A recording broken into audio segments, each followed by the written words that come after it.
dictature mooy bañ opposant bugguma ku nekk sama kanam ne da nga may opposé wu loolu mooy dictature en vérité le problème fondamentalement mooy Macky Sall dafa buggul opposant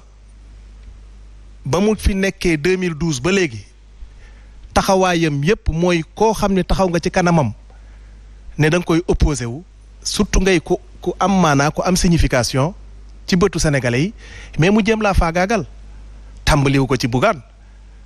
nous tous nous souvenons de ce qu'il a fait à Karim Wade ce qu'il a fait à Khalifa Sall ce qu'il veut faire à Ousmane Sonko il parvient toujours pas à le faire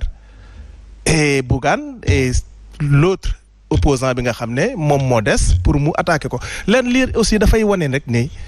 moom son objectif c'est pas de développer le Sénégal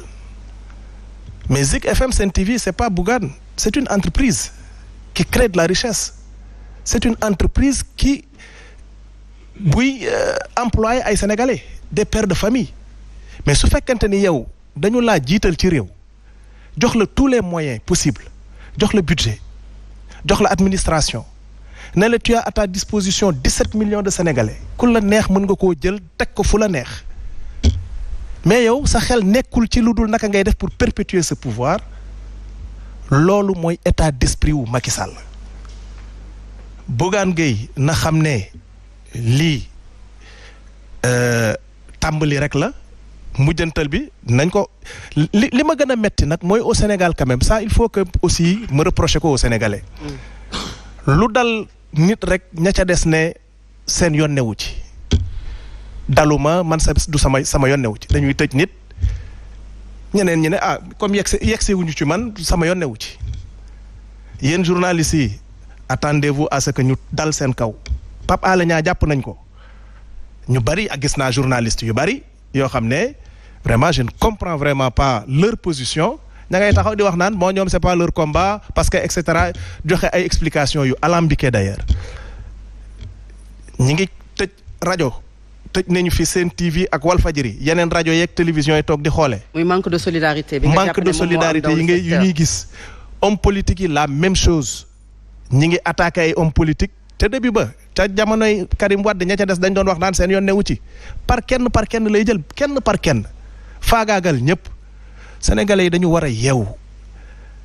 te erreur bi ñu commettre en 2012 nañ ko rectifier. mais on a commis une erreur monumentale en mettant à la tête de ce pays un homme boo xam ne ce n'est pas un homme d'État. amul kaliru nekk président de la République. est-ce que aussi parce que nit ki dafay def politique que lu ko laal rek ñu jël ne acharnement la politique moo nekk ci ginnaaw. xoolal ñi fi jéem a faagaagal lan la ñu def Karim Wade c'est la CREI n'est-ce pas qui moo ko créé le problème CREI lan la c'est pas une juridiction d'exception dans un état de droit digne de ce nom juridiction d'exception war na am Karim Wade amul benn rapport d'audit bu ko mës a épinglé à ma connaissance mosuma ko gis Khalifa Sall le rapport bi nga xam ne moom la ñu sukkandikoo bu IGE bi ñu ne moom moo tax ñu jàpp ko du rapport boobu daf ko félicité benn phrase ci la ñu sukkandiku mooy nañu xoolaat caisse d'avance naka lañ koy defaree waaw loolu du acharnement ci say opposant munoo nekk ci làmb ji nag ne man maay roi des arènes ba pare du ma jàmmarloog ay ay mbër c'est pas possible. Très bien alors ci loolu dañuy dem jëli monsieur Gabou Sarr Gueye mu nekk membre du conseil d'administration du groupe des médias mais également mu nekk responsable des services financiers alors monsieur Gueye ñu ngi lay nuyu bu baax a baax dalal la ci émission bi di Ndoumbelane dañu dem directement ci li nga xamante ne dégg nga ko te it ñu koy waxtaane jëm ci compte yi nga xamante ne dañu ko tëj Zik FM parce que fisc bi dafay laaj lu tollu koppar boo xamante ne toll na ci 700 millions Zik FM li ko jiitu moom mooy Sen TV lan nga ñu ci mën a wax pour que ñu gën ci am lu leer ci loolu nga xamante ne moom lañ leen di laaj jëm ci wàllu fisc. jërëjëf Fatou Abdou maa ngi lay nuyu di la gërëm ak ñi nga bokkal seen plateau bi yëpp di la wax ne ça pour ñun c'est pas un élément nouveau. Les comptes de Sen TV ont été bloqués il y a un an. Hier, c'était autour de Zik FM. Mais pour nous, ça, c'est ce qu'on appelle en général en fiscalité, c'est une bavure fiscale. Parce que nous, on ne doit pas un franc symbolique au fisc pour toutes les structures du groupe. Et ça, je vais vous donner des éléments de preuve. À la date du... Nous, on avait fait à l'époque, c'est-à-dire que nous avons reçu les notifications.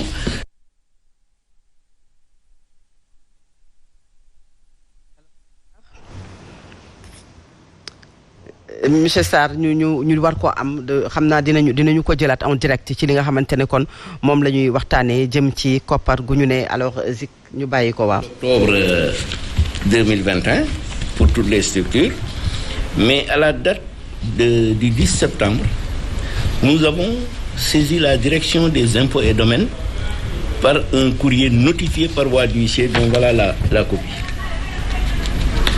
Et dans la teneur de cette notification, c'était pour demander un arbitrage. Parce qu'on s'est dit, on ne vous doit rien, on ne vous payera rien.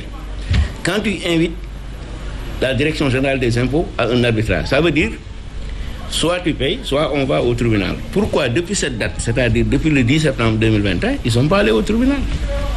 Donc nous sommes dans l'expectative. Et hier, à notre grande surprise, on dit oui, on a un autre DAT, les comptes de Saint-TV sont fermés. Tous les documents sont là devant nous. On peut vous les donner, vous les montrer au peuple sénégalais ak ñi nga àndal ci ndumbelaan nga won leen ko ñu lire. Alors yaa ngi koy wax fisc bi dafay boucler l'année fiscale et aujourd'hui on parle de Zik FM ñaata la toll exactement ak aussi chaque jour peut-être li ñuy dégg moom mooy li ngeen di wax muy acharnement mais lan nga ñu ciy jox pour ñu comprendre réellement.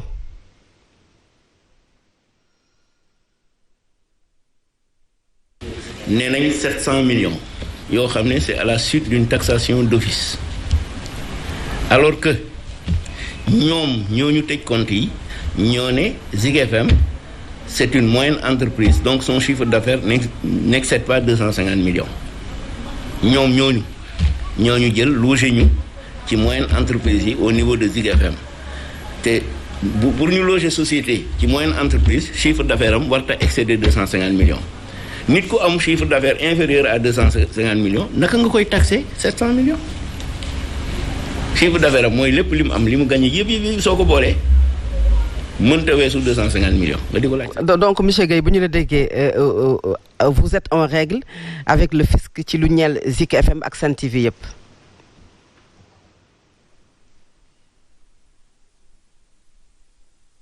Nous sommes parfaitement en règle avec le fisc. Nous avons ici, par devers nous, la demande d'arbitrage qu'on a adressée au directeur général des impôts par voie d'huissier. Cette lettre a été dûment déchargée devant la direction générale des impôts et ceci en date du 10 septembre 2021. Jusque-là, on n'a pas de réponse. soo ne diw dafa ñëw sàcc samay recette kooku ne sàccuma la yónnee la arbitrage mooy kañ dem tribunal mais ñoom depuis septembre 2021 tey nous sommes en décembre 2022 demaguñ tribunal te tontuwuñ ci suñu lettre arbitrage bi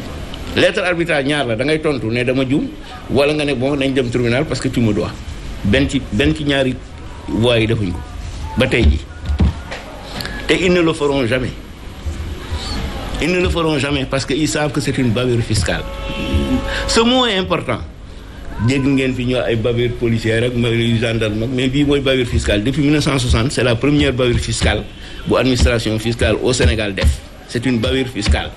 parce qu'il y a des vices de forme dans la procédure. Alors ñu ngi lay jaajëfal bu baax a baax merci beaucoup monsieur Sarr Gabou. maa leen di remercier. D'autre part dinaa leen ci yokkal sax que le groupe Boss qui a manipulé presque 1000 milliards